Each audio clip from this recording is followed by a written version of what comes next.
Welcome back, friends. Joining us today, pollster and director of research of Ipsos Public Affairs, Mallory Newall, and executive editor of Morning Consult, Anna Yukonanov. Women accounted for 52% of the electorate in the 2018 election. That is according to exit polls. And a New American University and Benenson Strategy Group poll drills down on how women voted in 2018. And that is where we start today. According to the poll, President Trump was a massive factor for women this year, and nearly 70% of women, 70%, say that he factored into their vote. 60% of women said they have an unfavorable view toward President Trump, including half, 50%, said that that view is very unfavorable. 3/4 of women are troubled by either his tone or his policies, and over half are troubled by both. Now, if we take a look specifically at Republican women, we see that 55% said that they both like him and agree with him on most important issues, but almost half, 48%, are concerned about the way that he speaks about women. Yet Trump was not the only factor in how women voted this year, of course. When choosing members of Congress, 65% of women said the merits of the individual candidate mattered more to them than electing someone to be a check on the president. Overall, the historic number of women elected in the fall has left many women voters feeling very hopeful that these new representatives will begin to make progress on the issues that matter most to them. Ladies, great to have you. Thanks. I thought that this was very interesting. I mean, I knew women aren't in love with this president, even Republican women not in love with this president. But Mallory, for half of all women to have a very unfavorable view of Trump, that is even beyond what I expected. To me, that wasn't surprising, only because we had seen in public polling and in ours too, leading up to the election, that Trump was the #1 factor for a lot of people in how they were going to vote. But what was really striking to me about this poll is the belief that women in politics get things done. And what I mean by that is a majority of women, 2/3 or more, saying that women politicians, those that were just elected, they believe will compromise more to get things done, will work hard, will fight for women, will fight for all Americans. And that's something that I think people were probably looking for in this election. Well, and it's not only that they believe that to be the case. Research shows that to actually be the case, that women tend to be more productive, they sponsor more bills, they work more across the aisle, they have a more collaborative process in terms of their decision making and their output. So those beliefs are backed in some research. Anna, what about you? Were you surprised by these numbers? I think what's interesting to me is the distinction between Republican women and Democratic women. In general, women tend to vote more Democrat. Right. But what's interesting is how much more Democratic women prefer female candidates. We have some polling that looked at how much more likely are you to vote for someone who's female. And Democratic women say something like 31 points more than for male candidates. Whereas for Republican women, it's really not a factor. So as far as their views on Trump, there's less focus on kind of the gender and more focus on other issues. Yeah, well, and you see that. I mean, you saw a historic number of women run.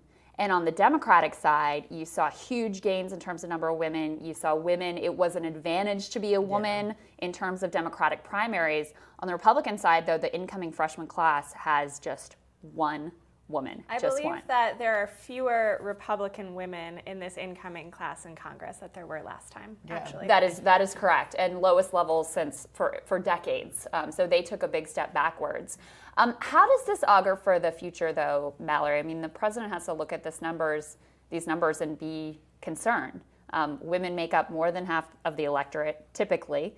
And you kind of need to have some significant support. You don't have to win all women, but you have to have some significant support to be able to get reelected. Right, and there were some numbers in this poll that I think should raise alarm bells for President Trump and his allies, and that's that a majority of women in this country don't respond well or are concerned to the way that he talks about women, the way that he talks about immigrants, of people of color.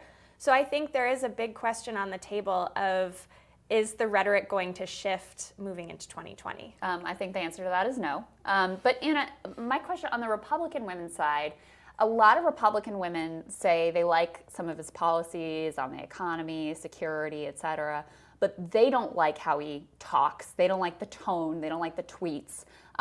Does that impact whether they vote for him or not, though? Yeah, I don't think so, actually. What's interesting is our polling has very similar numbers, and when Trump was elected, something like 53% of Republican women viewed him very favorably, and those numbers are pretty much the same now. They haven't changed.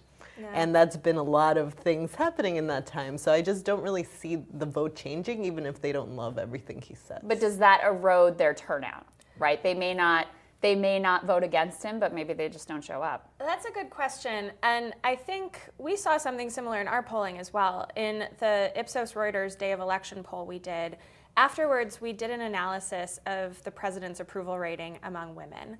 And in states where Democrats did particularly well, even states where President Trump won in 2016, so that's Michigan, that's Wisconsin, that's Pennsylvania, the president's approval rating was underwater, was negative among women.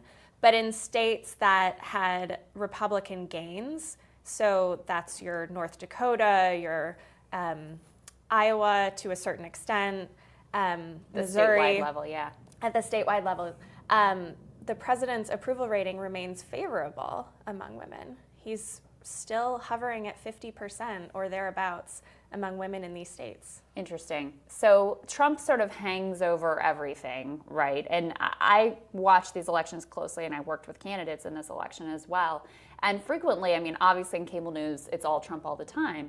The campaigns that were run on the ground were not really about Trump. They were about healthcare. They were about immigration. They were about other issues. But it's almost like he's the background music that is driving everything. But outside of Trump, Anna, what are some of the issues that women were really focused on that were important to them in this election? Yeah, I think it's interesting the survey highlighted healthcare, and that's definitely a big one.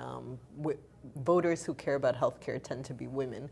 What's also interesting is some of our polling shows that security was a big issue for women. Republican women in particular, they're more likely to care about security than Republican men. It's just by a few points, but I think what's interesting is some What of does that mean? When you say security, is that like national security, terrorism? Is that immigration? Is it a mix? It's a mix when we ask about it, but often that means immigration and national security. And what's interesting is the Democratic women who did really well often came from security backgrounds. If the economy were to take a bit of a tumble, we've seen some warning signs and not a great jobs report today, et cetera. Do you think that would be, the president's approval rating has been fairly stable, right? It's 40%, 45%, somewhere in that zone. Do you think that if the economy were to tank, that would cause some of these Republican women, Anna, who have stuck with him, even though they don't like the tone, to maybe peel off and check out other options? It's hard to say what will happen, but it's interesting that the economy doing very well and the stock market doing well previously in President Trump's term hasn't necessarily boosted his approval rating to the extent some people predicted. Yeah, what do you think, Mallory?